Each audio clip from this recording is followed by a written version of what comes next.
সকলের রব কে?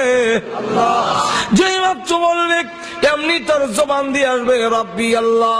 যখন জিজ্ঞাসা করবে ওমা দীনুকা, তোমার ধর্ম কি ছিল, কোন ধর্মে তুমি কোন মতাদর্শের অনুসারী ছিলে, এই সময় যখন বলে আমি নিরপেক্ষ আসলাম, সর্বত ধর্ম নিরপেক্ষ। ধর্মের বেলায় আমি নিরপেক্ষ, মানে আমি কোন ধর্মই না। রাস্তারও কইব ওকল ধর্মের নাম শুনলাম, ইজার ধর্মের নাম তো শুনছি না, সেগুলো আবার নিরপেক্ষ। হয়তো খ্রিস্টান এলে, ইহুদি নেলে, হিন্দু নেলে, বুদ্ধ, মাজুর এখন ঠিক না, একটা না একটা হইতো নিরপেক্ষ বলে কোন হকই না। এটা আবার কোন হকে? এটা গায় না, এটা বলদ না, এটা মাছ কান দিও না, হিসে দাও না, এটা আবার কোন হান্দা না।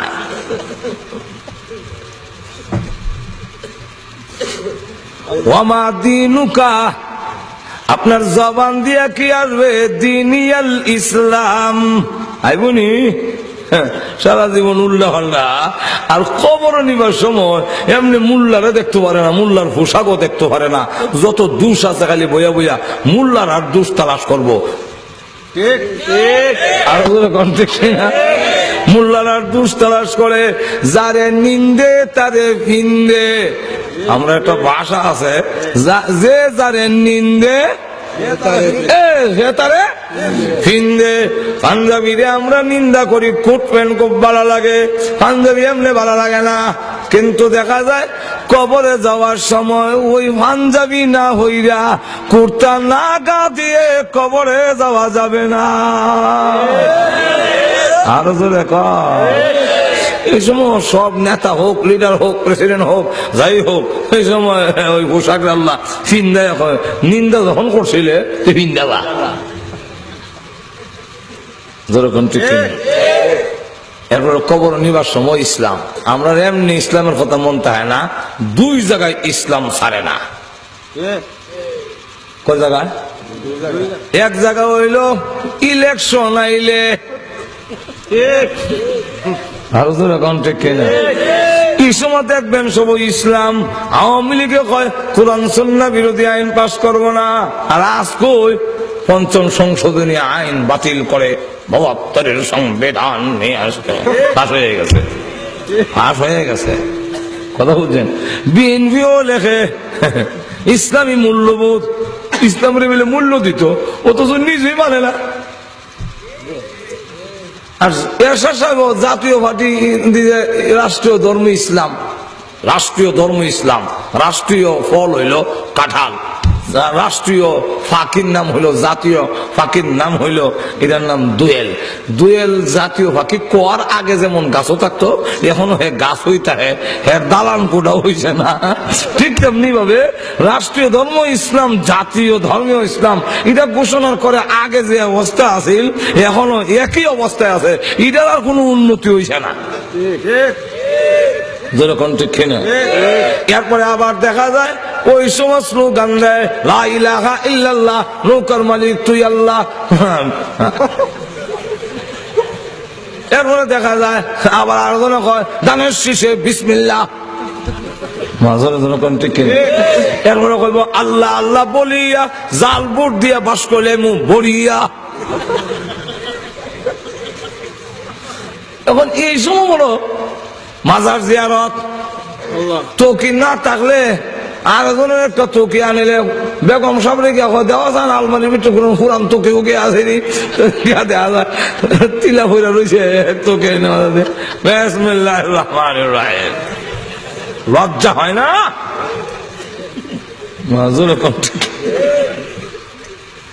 শরম করা উচিত। আমার অসুবিধা হইতেছে, তোকে আলহামদুলিল্লাহ আউযুবিল্লাহি মিনাশ শাইতানির রাজিম যা আছে সব কইয়া এই সময় ইসলামের লেখা শাহজালালের বড় মনে হয় যখন ঠিক না, ঠিক না? শাহজালাল কি চাইছিল আকাম কুকম করবো লেগিয়া? এরপরে যাই হোক দেখবেন লইয়া যায়, আতর তোর লাগাও, কাপড় বল ভালো করে দাও, গোসল ওসল দাও। একজন ইমাম সাহেব গিয়া দেখি যে কয়েকটা মাটির ডিলা আর খিলাই লয়ে গেছে। খিলাইল বুঝুন না আপনারা? দাঁত যাই করে কিতা হইন আপনারা? খিলাইল তো যাক কিলারে লেগে গেছে এক নেতারে গোসল করাইতো। তা আমি যে গেলাম ইমাম সাহেব ইতান চুল এখানে ক আল্লাহ হুজুর ইচ্ছা জানেন না বলে গীতা বলে বেটারে ফেটো জাতা দিলে যে ময়লা বাড়ি বইটা জিলা লয়ে দিত। আমি কই জিতা থাকতে জিন্দিগি তো জিলা লইছে না ওহন আর ইতা তো মুচ্ছা লাভ নাই এমনি তো এদে লাও তাহলে হন মুচ্ছা লাভ কিটা। এরপরে আবার ভালো করে কাপড় উফন ফলাইয়া এরপরে এবার লেহে আতর দেয়া লেহে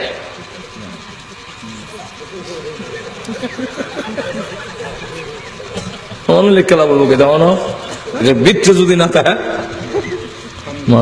ঠিক না ঠিক না। এরপরে ধরো ধরো খাট ধরো গন্যা গন্যা কদম ফালাই আরে কি শূন্য ইটা বাট পরে আল্লাহ খুব ভালো করে বুঝে ঘুমা ধরে নিছে খুব ভালো করে আল্লাহ বুঝে। এখন দেখা যায় কার এক লইয়া যায় আর এক কদম গন্যা গন্যা 10 কদম তুমি 10 কদম আমি 10 কদম গন্যা গন্যা লইয়া যায় আর সকলের মুখ লা ইলাহা ইল্লাল্লাহ লা ইলাহা ইল্লাল্লাহ কবর লাগবে ধরো ধরো বিসমিল্লাহ ওয়ালা মিল্লাতি রাসূলিল্লাহ সারা জীবন উল্লেখ আল্লাহ ওহন কই মিল্লাতে রাসূলিল্লাহ রাস্তারা কবর আছে থয়া যাও সিবালিল্লাহ যে কারে হয় বুঝিলাইবা থয়া যাও।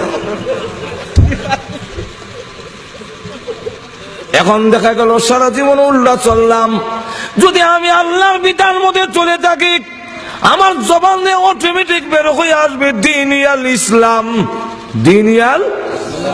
একবার জিজ্ঞাসা করা হবে আমার নবিয়ুকা তোমার নবী কে ছিল বলে গেল তখন বলবে যদি সত্যি অনুসরণ করে থাকে অটোমেটিক তার জবান দিয়ে বের হয়ে আসবে হুয়া মুহাম্মাদুর রাসূলুল্লাহ। এমনি আল্লাহ ডাক দিয়া বলবেন আয়ুনাদি ইউনাদি মিনাস সামা আন সাদাকা আবদি এমনি আসমান থেকে আওয়াজ আসবে হে ফেরেশতারা আন সাদাকা আবদি আমার বান্দা সত্য বলেছে ফাআফরিশুহু মিনাল জান্নাহ ওয়া আলবিসুহু মিনাল জান্নাহ ওয়াফতাহু লাহু বাবান ইলাল জান্নাহ তাকে বেহেশতের পোশাক পরাইয়া দাও বেহেশতের বিছনা বানাইয়া দাও বেহেশতের দিকে দরজা খুলে দাও। আর যেই মাত্র দরজা খুলে দেওয়া হবে এমনি দেখা যাবে জান্নাত থেকে সুঘ্রাণ আসতে থাকবে জান্নাতের কার্পেট বিছাইয়া দেওয়া হলো জান্নাতের পোশাক দিয়ে দেওয়া হলো আর বলবেন লাম কানাউমাতিল আরুস আল্লাহ রাসূল বলেন বলা হবে তুমি এমন ভাবে ঘুমাও যেইভাবে বাসর রাত্রিতে দামান ঘুমায় তুমি ঘুমাও 40,000 বছরের ভিতরে কবরের ঘুম ভাঙতে কেউ আসবে না। তাহলে কবরের মধ্যেও জান্নাতের কিছু আরাম পাইছেনি তাহলে ওই হাদিস এখন কিছু বুঝেছেন আপনারা।